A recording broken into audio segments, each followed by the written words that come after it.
మీ అందరికీ ప్రభు అయిన యేసుక్రీస్తు నామమున నా యొక్క వందనాలు తెలియచేస్తూ ఉన్నాను. ఈ విధంగా మనమందరం కూడా కూడుకొని దేవుని యొక్క వాక్యాన్ని వినడానికి దేవుడు మనకు అనుగ్రహించిన ఈ చక్కని అవకాశమును బట్టి నేను దేవునికి కృతజ్ఞతాస్తుతులు వందనాలు చెల్లిస్తూ ఉన్నాను. దేవునికి స్తోత్రం కలుగునుగాక. దేవుడు తన వాక్యం ద్వారా మనలను ఆశీర్వదించాలని చూస్తూ ఉన్నాడు. కాబట్టి దేవుని యొక్క వాక్యం మన యొద్దకు వచ్చినప్పుడు దానిని మనము స్వీకరించి ఇది దేవుని మాట అని మనము అంగీకరిస్తే ఆ వాక్యమే మనలో కార్యసిద్ధి కలుగ చేస్తుంది. ఈ మాటను మీకు జ్ఞాపకం చేస్తాను. పరిశుద్ధ గ్రంథం నుండి తెస్సలోనికైలకు రాసిన మొదటి పత్రికలో వ్రాయబడినటువంటి ఒక్క మాట మీకు జ్ఞాపకం చేసి నేను ముందుకు వెళతాను. తెస్సలోనికైలకు రాసిన మొదటి పత్రిక 2వ అధ్యాయములో ఈ మాటలు మనం చూస్తూ ఉన్నాం. ఆ హేతు 13వ వచనం, ఆ హేతువు చేతను మీరు దేవుని గూర్చిన వర్తమాన వాక్యము మా వలన అంగీకరించినప్పుడు మనుష్యుల వాక్యమని ఎంచక అది నిజముగా ఉన్నట్టు దేవుని వాక్యమని దానిని అంగీకరించితిరి గనుక మేమును మానక దేవునికి కృతజ్ఞతాస్తుతులు చెల్లించుచున్నాము. ఆ వాక్యమే విశ్వాసులైన మీలో కార్యసిద్ధి కలుగచేయుచున్నది. ఆ వాక్యమే విశ్వాసులైన మీలో కార్యసిద్ధి కలుగచేయుచున్నది. ఈ వాక్యం మనలో కార్యం చేస్తుంది అని మనం విశ్వసించాలి. కాబట్టి దేవుని యొక్క వాక్యం మన యొద్దకు వస్తూ ఉన్నప్పుడు ఇది దేవుని మాటలు అని మనం స్వీకరిద్దాం, విశ్వసిద్దాం. ఆ వాక్యము మనలో కార్యసిద్ధి కలుగ చేస్తుంది. ఈరోజు ప్రత్యేకించి ఒక వాక్యమును మీకు తెలియచేయాలని ఉద్దేశిస్తూ ఉన్నాను. పరిశుద్ధ గ్రంథం నుండి మత్తయి సువార్త 20వ అధ్యాయం 28వ వచనాన్ని మనం చదువుకుందాం. మత్తయి సువార్త 20:28. పరిచారము చేయించుకొనుటకు రాలేదు గాని పరిచారము చేయుటకును అనేకులకు ప్రతిగా విమోచన క్రయధనముగా తన ప్రాణమునిచ్చుటకును వచ్చిదనని చెప్పాను. ఈ వాక్యములో మనం చూస్తున్నాం, ఇవి ప్రభు అయిన యేసయ్య మాటలాడుతున్నటువంటి మాటలు.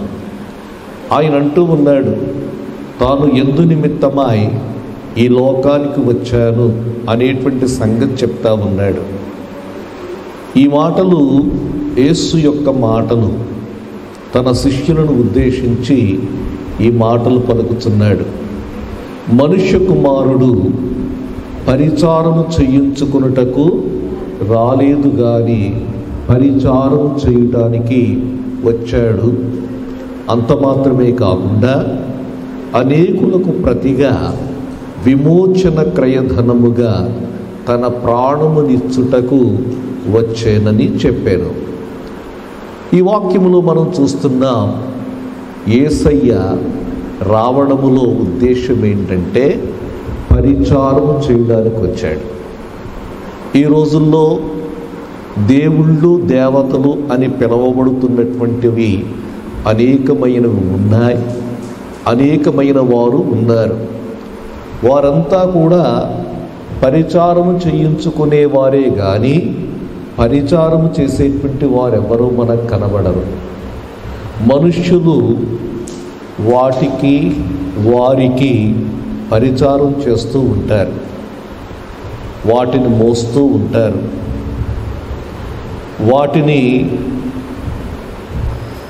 వాటికి సపరిచర్యలు చేస్తూ ఉంటారు. కానీ మనుష్య కుమారుడైనటువంటి యేసు ఆయన పరిచారము చేయడానికి వచ్చాడు.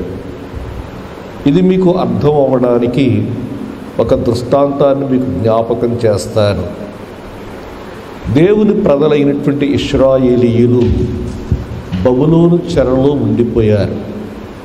బబులోను చెరలో ఉన్నటువంటి సమయంలో వారి మీదికి మరొక సామ్రాజ్యం దండెత్తుకుని వచ్చింది. అది మాదీయ పారసీకులు.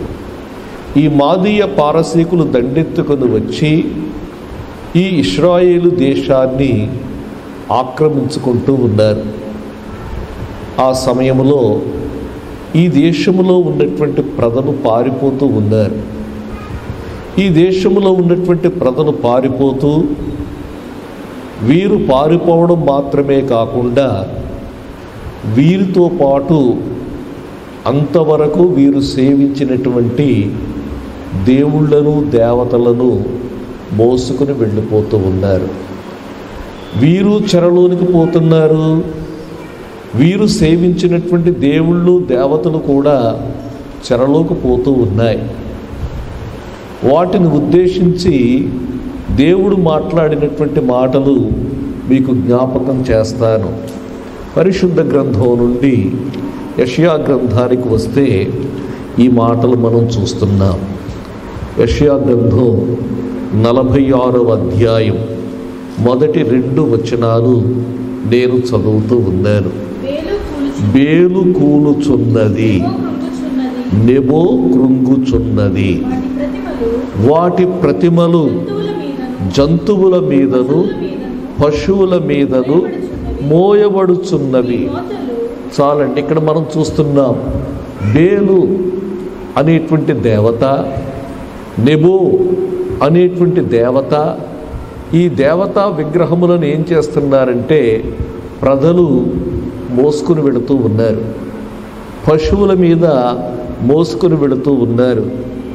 2వ వచనములు అంటూ ఉన్నాడు, మీ మోతలు సొమ్మసిల్లు పశువులకు భారముగా ఉన్నవి, అవి కృంగుచు కూలుచు నుండి ఆ బరువులను విడిపించుకొనలేక తామే చెరలోనికి పోయి ఉన్నవి. దేవుడు తన ప్రజలతో మాట్లాడుతూ ఉన్నాడు. మీరు ఇంతకాలం సేవించిన, మీరింతకాలం పరిచారము చేసిన ఈ దేవతలు అవి కూడా మీతో పాటు చెరలోనికి పోయాయి. వీటిని వారు సేవించారు, వాటికి పరిచారం చేశారు. వీటికి నాకు ఉన్నటువంటి తేడా ఒక్కసారి గమనించండి. నేను ఆ బేలు నెబో వంటి దేవత వంటి వాడను కాదు, దేవుళ్ళు అని పిలువబడుతున్నటువంటి వాడును కాదు.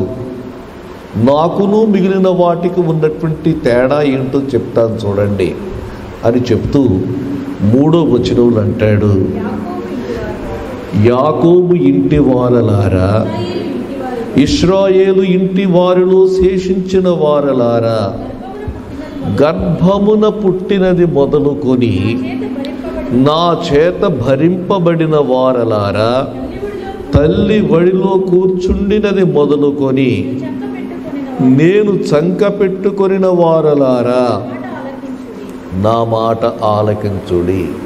దేవుడు అంటా ఉన్నాడు, మిగిలిన దేవతలకు నాకు ఉన్నటువంటి వ్యత్యాసం ఏంటంటే ఆ దేవతలను వారు మోస్తున్నారు, కానీ నేనైతే మిమ్ములను భరిస్తున్నాను. గర్భమున పుట్టినది మొదలుకొని నా చేత భరింపబడిన వారలారా, నేను మిమ్ములను భరిస్తున్నాను. మిగిలిన దేవతలు దేవుళ్ళు అనబడినటువంటి వారినేమో మనుష్యులు భరిస్తూ ఉంటే మనుష్యులను దేవుడు భరిస్తున్నాడు అని తేడా చెప్తా ఉన్నాడు.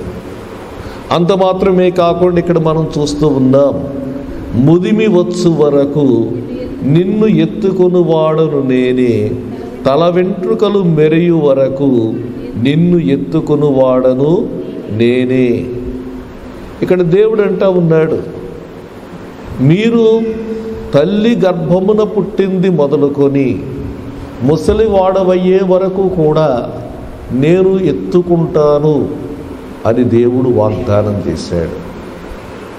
నేను చంకబెట్టుకుంటాను, నేను భరిస్తాను అని దేవుడు వాగ్దానం చేశాడు. తల్లి గర్భమున పుట్టినది మొదలుకొని ముదిమి వచ్చు వరకు, నీ తల మెరియు వరకు కూడా నేను నిన్ను భరిస్తాను, నిన్ను ఎత్తుకుంటాను. అంటే ఈ మాటలో మనం ఒకటి గమనించాలి. ఈ వాక్యం ద్వారా దేవుడు నీతో మాట్లాడుతూ ఉంటే నీవొకటి గమనించాలి, నీవు ముదిమి వచ్చు వరకు ఉంటావనేటువంటి మాట గమనించాలి. ముదిమి వచ్చు వరకు నిన్ను భరిస్తానని నీతో మాట్లాడితే దేవుడు అంతవరకు కూడా నిన్ను ఉంచుతాడు. అది ఇందులో ఉన్నటువంటి గొప్ప సంగతి. దేవునికి స్తోత్రం కలుగునగాక. చాలాసార్లు మనం అనుకుంటాం, ఎంతకాలం ఉంటామండి, ఏం జరుగుతుందో ఎవరికి తెలుసండి, ఈ మాటలన్నీ చెప్తాం కదా.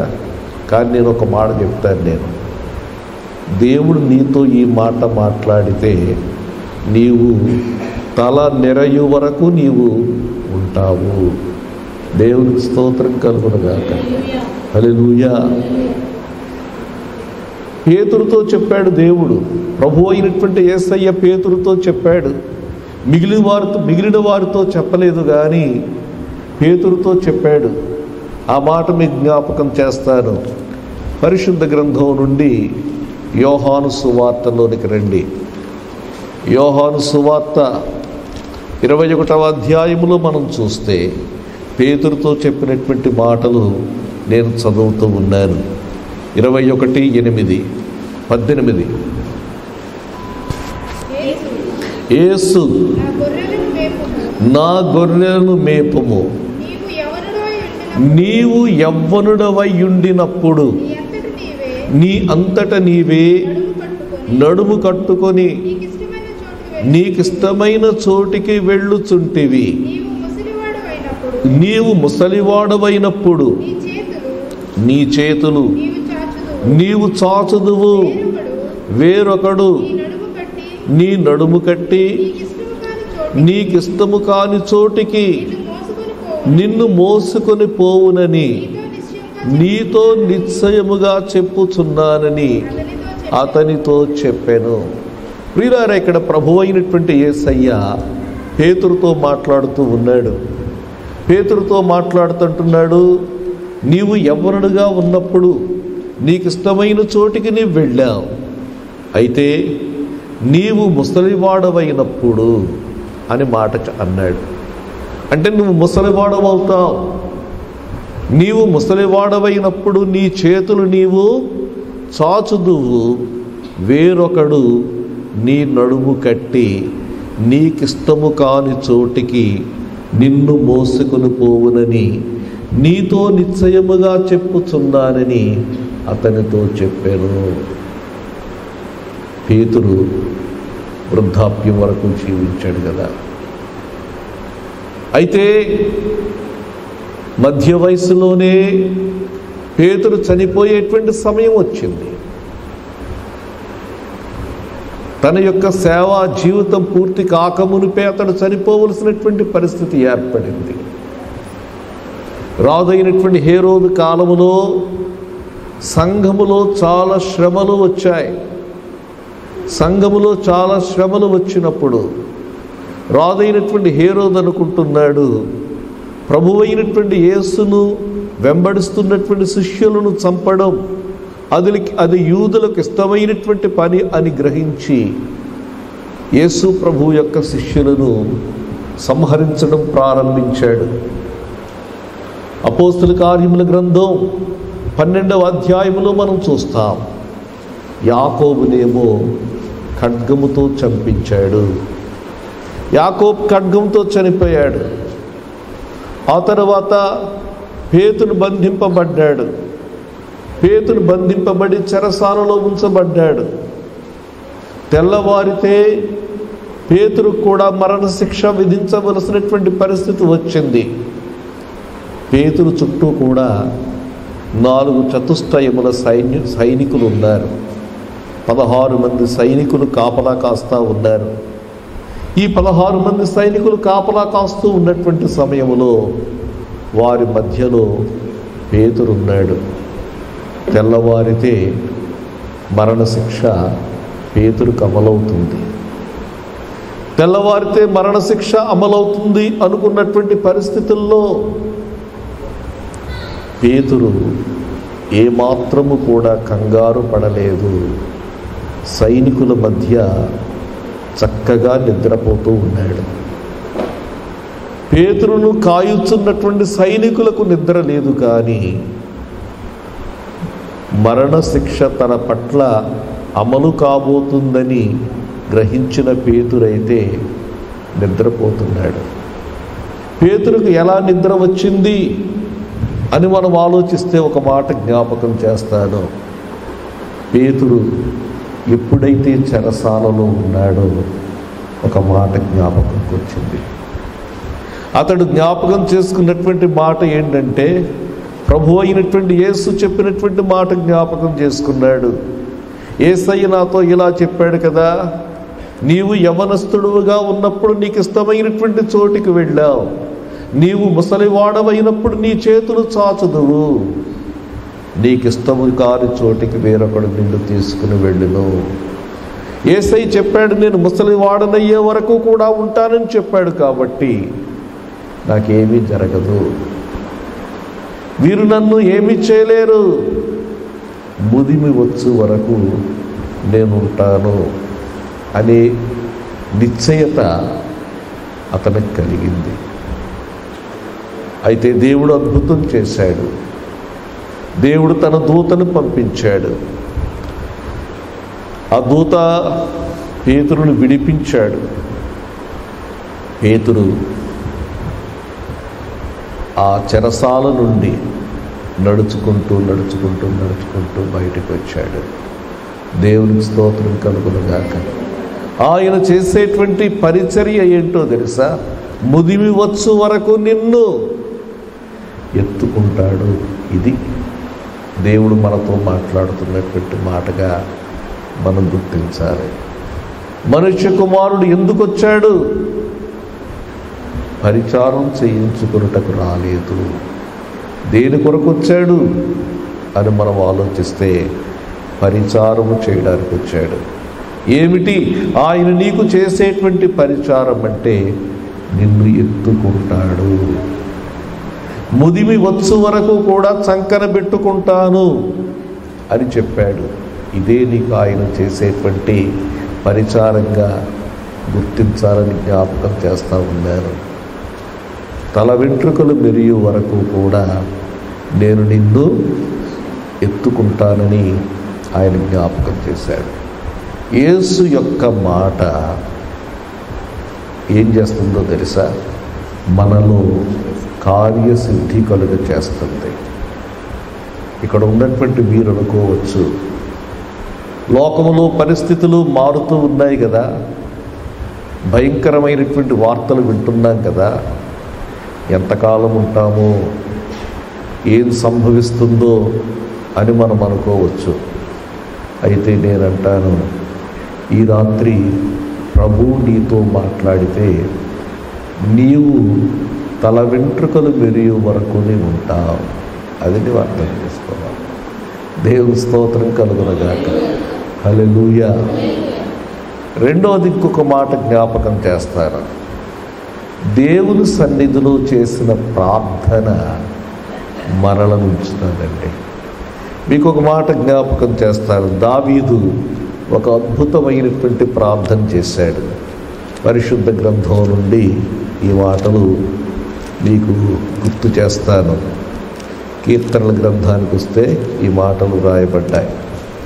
దేవునికి స్తోత్రం కలుగునుగాక. హల్లెలూయా. కీర్తనల గ్రంథం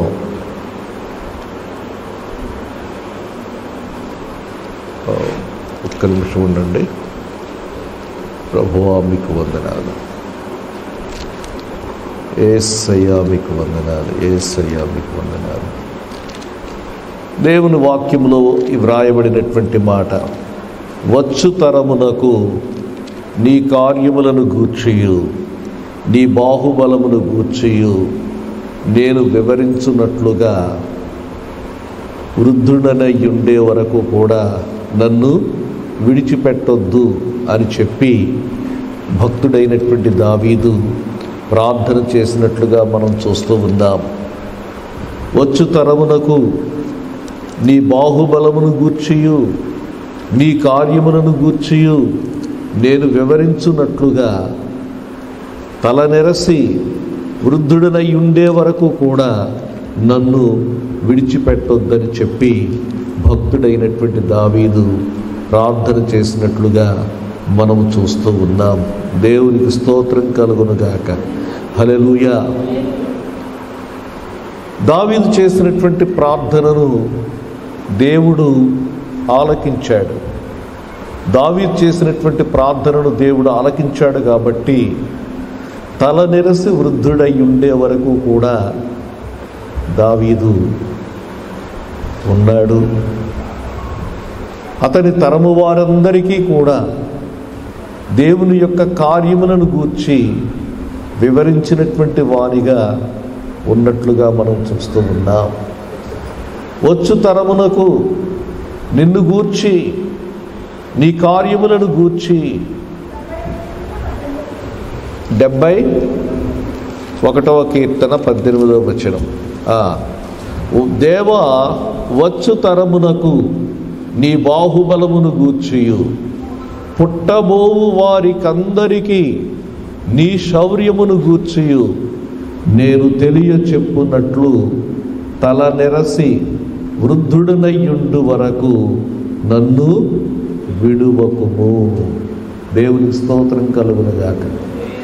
దేవుని సన్నిధిలో ప్రార్థించాడేమో, దేవుని సన్నిధిలో ప్రార్థించిన రీతిగా దేవుడు దావీదునకు ఆ ఆశీర్వాదం, ఆ కృప అనుగ్రహించినట్లుగా మనం చూస్తూ ఉన్నాం. దేవునికి స్తోత్రం కలుగునుగాక. హల్లెలూయా. ఇంకొక మాట కూడా జ్ఞాపకం చేస్తాను. దావీదు తన యొక్క జీవితంలో చేసినటువంటి మరొక ప్రార్థన మనం చూస్తే చాలా అద్భుతమైనటువంటి ప్రార్థన చేసినట్లుగా మనం చూస్తూ ఉన్నాం. కీర్తనల గ్రంథం 102వ కీర్తన 24వ వచనం. నేను ఎలాగో మనవి చేసి తిని నా దేవా నా దినముల మధ్యను నన్ను కొనిపోకుము. చాలండి. నా దినముల మధ్యను అంటే అర్థం ఏంటంటే నేను సంపూర్ణముగా నీ చిత్తమును నెరవేర్చు వరకు నన్నుంచి ప్రభువాన్ని ప్రార్థన చేశాడు. ప్రియులారా, ఒక మాట జ్ఞాపకం చేస్తాను. లోకంలో పరిస్థితులు వేరువేరుగా ఉంటూ ఉన్నాయి. భయంకరమైనటువంటి దినాల్లో జీవిస్తూ ఉన్నాం. కానీ ఆ పరిస్థితులను చూచి మనం కంగారు పడేటువంటి వారిగా ఉండకుండా ఇదే మన ప్రార్థన. దీనిని మనం విశ్వసించాలి. ప్రభువు చెప్పినటువంటి మాట, దేవుడు చెప్పినటువంటి మాట. ఆయన పరిచారం చేయడానికి వచ్చాడు. మనుష్య కుమారుడు పరిచారము చేయించుకొనుటకు రాలేదు, పరిచారము చేయడానికి వచ్చాడు.